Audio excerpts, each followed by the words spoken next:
Vamos nessa, gente, porque em viagem pelo Oriente Médio, o presidente Jair Bolsonaro chegou hoje ao Bahrein. O país é o segundo destino do presidente na região e tem como objetivo a busca de alguns investimentos para o Brasil. Ele foi recebido pelo rei do Bahrein, formado por cerca de 30 ilhas no Golfo Pérsico. Brasil e Bahrein já mantinham relações diplomáticas desde 1971, mas até hoje os interesses brasileiros eram representados pela sua embaixada no Kuwait. Bolsonaro participou da cerimônia de inauguração da embaixada brasileira na capital Manama. Vamos ouvir então um trecho do discurso que o presidente da República fez hoje. Uma satisfação muito grande, juntamente com a minha comitiva, participar desse evento que materializa o entendimento e a cooperação entre os nossos povos. Pela importância e pelo respeito que temos ao Bahrein, determinei o estudo para, então, a abertura da nossa embaixada aqui, fato que se concretiza no dia de hoje. Brasil e Bahrein, cada vez mais unido e pensando no bem dos seus povos. Tá aí a fala do presidente da República hoje no Bahrein. Nós vamos para os Estados Unidos agora conversar com o nosso Rodrigo Constantino. Fala, Consta, ótima tarde para você. Eu quero uma avaliação sua sobre essa viagem. Vai trazer bons frutos para o país, Constantino? Boa tarde, Paulo. Boa tarde a todos. Espera-se que sim, né? Veja, esses países ali do Golfo, do Oriente Médio em geral, eles são poços de petróleo em formato de nação, né? É muito dinheiro, eles têm fundos soberanos, fundos criados com esses petrodólares para garantir ali a qualidade de vida, né, da população e principalmente da casta no poder, né? E para isso eles precisam investir em investimentos produtivos, não adianta ficar só comprando coisa de ouro ou avião moderno para as suas famílias e os seus dirigentes, porque isso não vai garantir a durabilidade desses recursos. Eles são cientes disso. Então eles investem bastante, sim, em setores produtivos de países, principalmente emergentes, que oferecem um maior potencial de retorno. O Brasil, ele cai como uma luva aí. O presidente disse, né, que os interesses são muito complementares, o que esses povos querem, o Brasil tem para oferecer, o que o Brasil quer, leia-se, din-din, essa turma tem de sobra. Então é um casamento interessante, né? São partes que têm benefícios mútuos nessas trocas. Então eu acho que faz sentido, sim. Todo esforço diplomático ele deveria estar voltado para isso, né? Atrair recursos, atrair investimentos para o Brasil.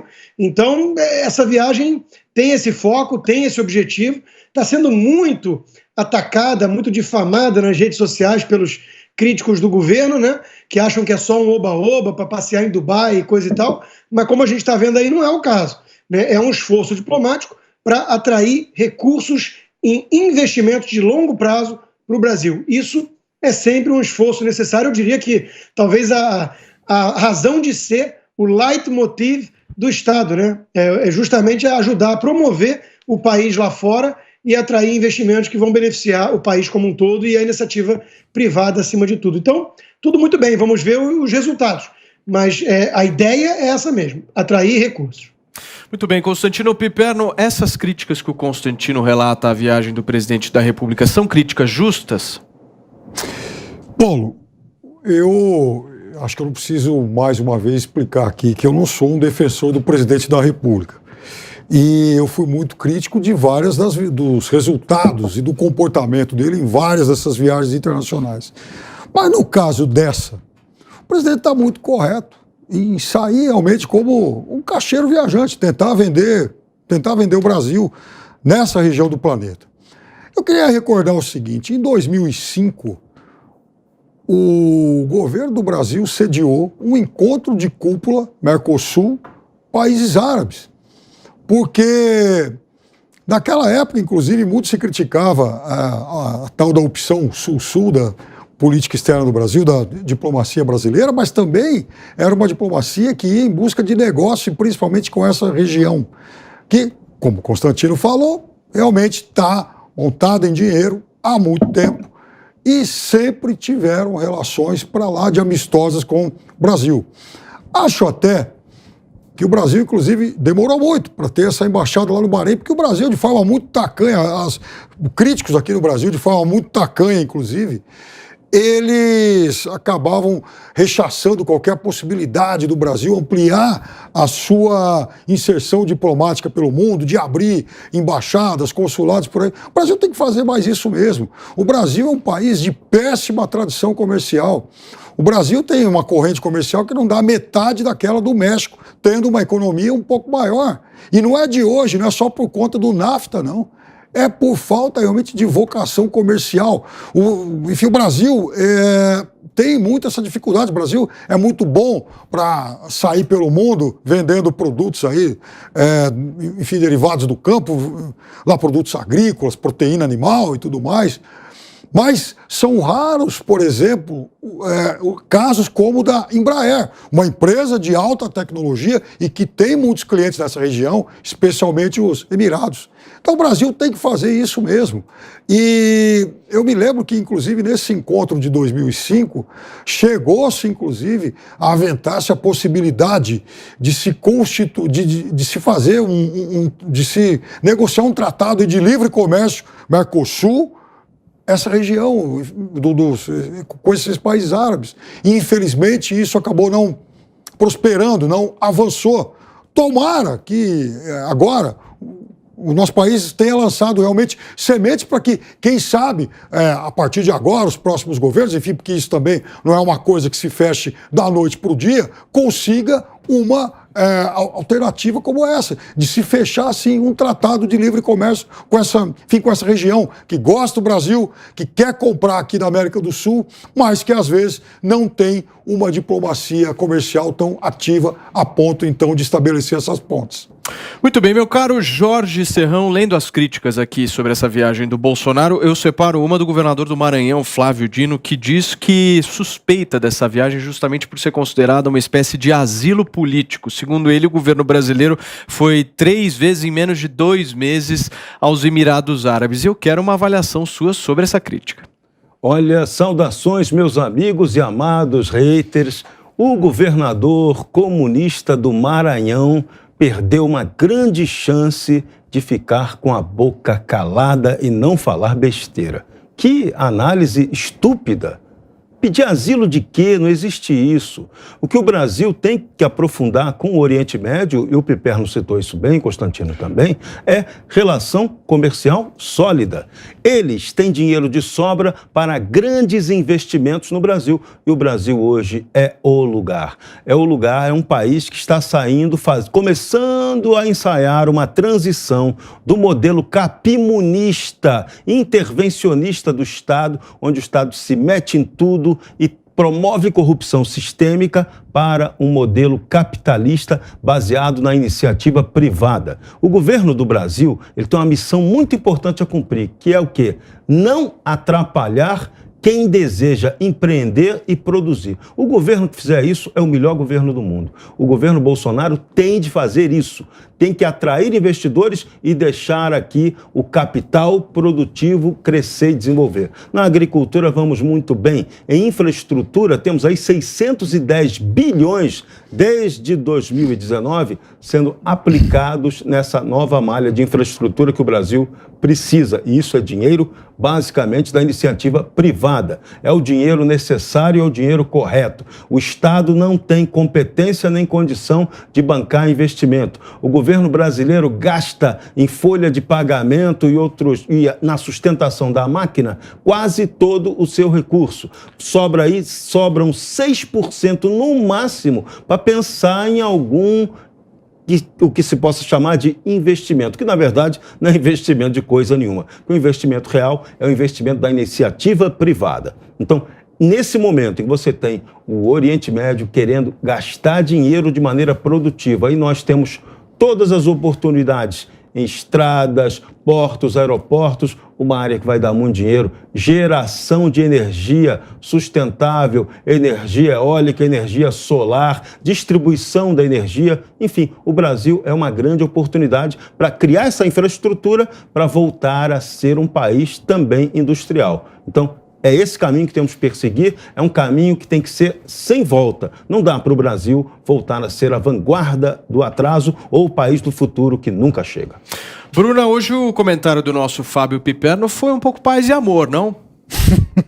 Olha, na verdade, Paulo, estranhas são as críticas, né, totalmente descabidas à viagem, uma vez que o próprio embaixador Kennedy da Nóbrega, né, secretário de negociações bilaterais no Oriente Médio de Itamaraty, falou muito bem qual seria o objetivo da viagem, ele deixou isso claro, né, e ele disse justamente que esses países, né, do Oriente Médio, eles são importadores, né, de vários itens do agronegócio e de produtos da base industrial, né, de defesa brasileiros, e tem, como o Constantino já falou, isso eu não preciso repetir, os fundos soberanos interessados em investir em tecnologia e etc., para esse momento de transição econômica. Então, isso, a partir do momento que a gente tem uma comunicação da própria embaixada e a imprensa se presta esse papel, uma série de, ou a oposição, ela se presta ao papel, entendeu, de ficar denegrindo, sabe, a imagem, de ficar rebaixando a imagem do presidente com uma viagem com um fim claramente comercial, quem perde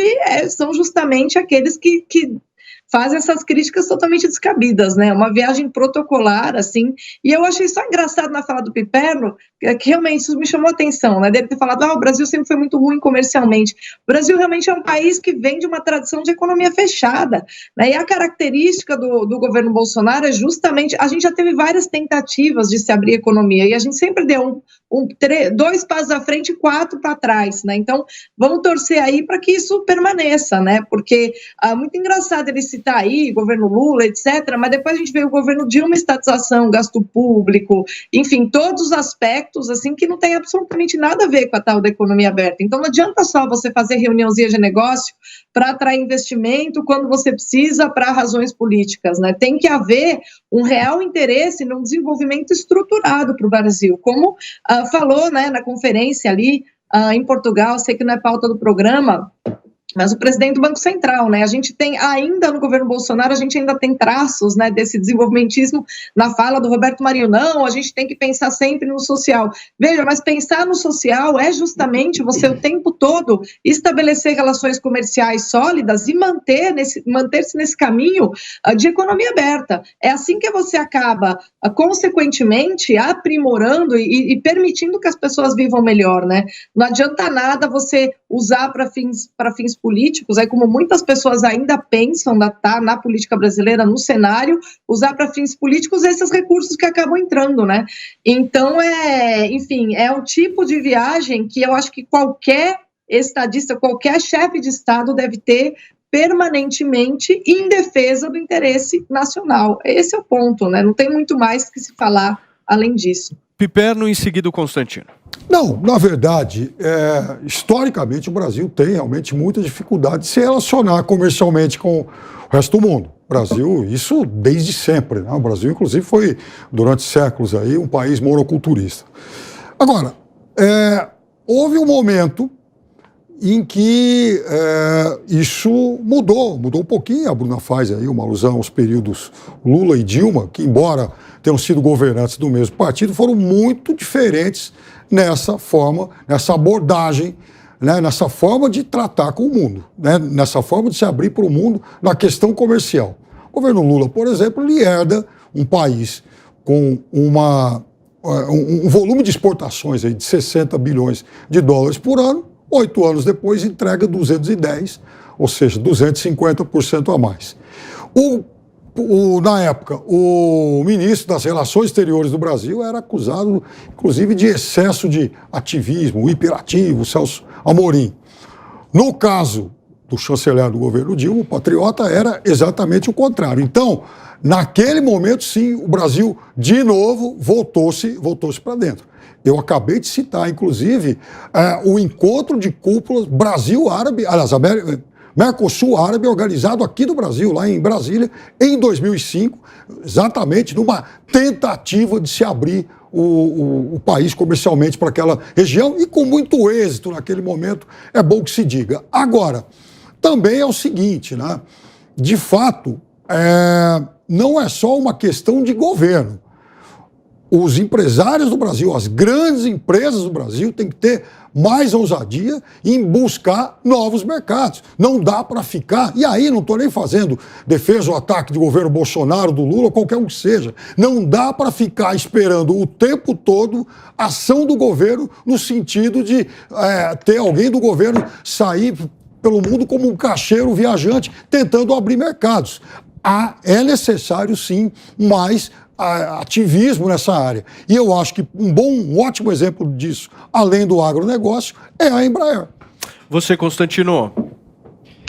Paulo, quando o Piperno começou, né, cheio de ressalvas, né? Não, eu sou muito crítico, todo mundo sabe o que eu penso do governo, mas começou concordando que essa viagem não tem nada de errado, eu fiquei preocupado, eu falei, lá vem alguma. E logo depois veio, né? Ele estava tentando dar um jeito ali de justificar ou defender a estratégia ideológica do Lula com a história do Sul-Sul. O que o Lula queria, por exemplo, com o Oriente Médio, era se aproximar do Irã, do Ahmadinejad, né? E que financiava o regime corrupto da Venezuela e de Cuba, né? Então, assim, o governo do PT transformou o Mercosul numa camisa de força ideológica. Inclusive quando países pequenos, Bolívia e tudo, atentaram contra as nossas empresas estatais, hein? Caso da Petrobras. O governo Lula sequer defendeu as empresas estatais por questões ideológicas e do Foro de São Paulo. Então, comparar o que o presidente está fazendo agora de forma pragmática com o que o Lula fez, querendo se virar para virar as costas dos Estados Unidos e se aproximar de Cuba. O que Cuba tem do ponto de vista comercial para a gente? Cuba não tem nada. Né? Então, o que o Lula fez não tem nada a ver com o que o Bolsonaro está fazendo. O Lula queria unir o eixo do mal, queria botar o Brasil junto com os bandidos do mundo, com o Irã, com Venezuela, com China. É outra história. Veja que o Brasil tem relações comerciais ótimas com a China, nosso maior parceiro, e nem por isso a gente precisa ser subserviente ou ter alinhamento ideológico com a China. Né? Então, e outra coisa é falar de quanto o Lula pegou de exportação e quanto entregou e esquecer justamente do fator China. O preço do minério de ferro disparou nesse período. O Lula pegou a maior janela de bonança internacional da história do Brasil. Nunca antes na história desse país um presidente pegou um vento tão favorável a favor. Né? E o Brasil cresceu muito aquém dos emergentes. Sobre os críticos catarem pelo em ovo em qualquer coisa que o presidente faça ou diga, é isso. Se o presidente conseguir um cheque de 100 bilhões de dólares dessa turma, esses opositores vão dar um jeito de dizer que isso foi negativo para o Brasil. É o jogo deles, é sempre criticar, é por isso que eles não são levados a sério. Não há independência. Piperno. Bom, são muitas coisas. Primeiro, para chegar até o Irã, Constantino, e é bom que os nossos amigos entendam isso, se a intenção é realmente chegar até o Irã, né, grande aliado do Irã, ele não vai passar por essa região. O Lula não precisaria ter passado por essa região tantas vezes. Emirados, Bahrein, também Arábia Saudita, onde ele não vai agora, porque esses países, eles são países que têm uma série de conflitos entre eles. Inclusive, não sei se você se lembra disso, em 2017, a Arábia Saudita, Bahrein, Emirados e tal, eles romperam relações até mesmo com o Catar, que está aí pertinho, porque acusavam o Catar de proximidade com o Irã. Então, vejam, esses países que o Bolsonaro visita agora, Bahrein, Emirados, que o Lula também, repito, visitava muito, fez muito negócio com eles, são países rivais do Irã, né? Então, por exemplo, a Arábia Saudita... Você está negando que o PT queria se aproximar do Irã bastante por fatores... Olha o relacionamento do Lula com a Ahmadinejad. A gente lembra disso. Eu quero dizer o seguinte, para ter um relacionamento bom com o Irã, enfim, Ahmadinejad e tudo mais, não precisaria se aproximar desse país que o Bolsonaro está visitando agora. Até porque eles são muito diferentes. Sim, mas eu não estou dizendo disso. A Arábia Saudita, Constantino... Você disse que isso era o que o Lula queria com o programa Sul-Sul. Eu estou apenas qualificando que não. A Arábia, não é verdade. Não, que você juntou tudo no mesmo balaio. Por exemplo, a Arábia Saudita... Não, você comparou o Lula com o Bolsonaro. Bolsonaro. Lula queria juntar o Sul-Sul. Não. Ideologia. Você que falou há pouco aí que não, porque o Lula, o objetivo do Lula era chegar ao IAN. Você falou de Sul-Sul. Você começou bem pra caramba e depois enfiou o pé na jaca. O Sul é muito grande, Sul-Sul é muito grande. Isso que eu estou dizendo. Essa opção Sul-Sul do Brasil foi muito criticada na época que o Brasil fez negócio como nunca. Porque era ideologia. Como nunca. Não era só ideologia, porque a ideologia para você se aproximar do Irã é uma, para você fazer negócio com a Arábia Saudita é outro. Até porque um é xiita e o outro é sunita. E o Lula, felizmente, fazia grandes negócios com os dois, né? Como fez com o Catar, como fez com o Catar, como fez com o Bahrein, como fez com os Emirados. O Brasil fez muitos negócios com essa região e ganhou muito dinheiro com essa região. Não vamos fechar o olho para a história do Eixo do Mal. E outra coisa, encontro de cúpula Mercosul, essa região em 2005, né? Não vamos esquecer disso também. Bruna. Não vamos fazer injustiça, porque enquanto muita gente fica aí lavando os crimes da esquerda, lavando os crimes dizendo que não foi nada, a Bolívia está ali praticamente vivendo uma guerra civil, porque está em processo de plena venezuelização. E os bolivianos estão indo na rua, e a cada vez que eles se contrapõem ao pacote inspirado em Cuba, né, inspirado na Venezuela, que foi por sua vez importado de Cuba, para tirar totalmente as liberdades individuais e ter confisco de propriedade privada, e eu posso descrever aqui os métodos, porque eu estou em contato com as pessoas que estão vivendo isso lá, tá? Enquanto se lava os crimes da esquerda no Brasil para abrir o solo para o Lula disputar as eleições ano que vem, nossos irmãos bolivianos ali estão tendo que ir para a rua lutar com pedrada contra a polícia do pupilo do Evo Morales. Então a gente fica brincando aí, mas essa história do Sul-Sul, que o Constantino felizmente relembrou aqui, foi realmente a estratégia ideológica para você ter um plano de manter essa aliança dos países socialistas. E o Irã era, sim, peça fundamental dessa chave. A gente tem que olhar para a Bolívia. O Constantino falou ainda da Argentina, Piperno, eu vou começar a lembrar todo dia você da Bolívia. Porque se a gente não lembra esse tipo de coisa que acontece... A Bolívia voltou outro dia. Tem o risco de acabar com o Brasil nas eleições do ano que vem, de brincadeira. Agora, a Bolívia voltou outro dia. A Bolívia acabou de eleger o presidente agora. Uma única provocação que esse assunto todo lembrou aqui, né? Imagina se o Bolsonaro volta de uma reunião com um ditador, como fez Lula com o cara do Gabão, e diz que foi lá aprender como ficar 37 anos no poder. Imagina a reação da nossa imprensa. Serrão. Boa lembrança. Agora, a gente tem que chamar o VAR para a questão essencial. O Brasil tende a aproveitar agora essa onda para nos tornarmos um país capitalista. É hora da gente tirar o governo do cangote de quem quer produzir. E essa oportunidade nós temos agora e podemos repetir e seguir com ela. É a única saída para nós.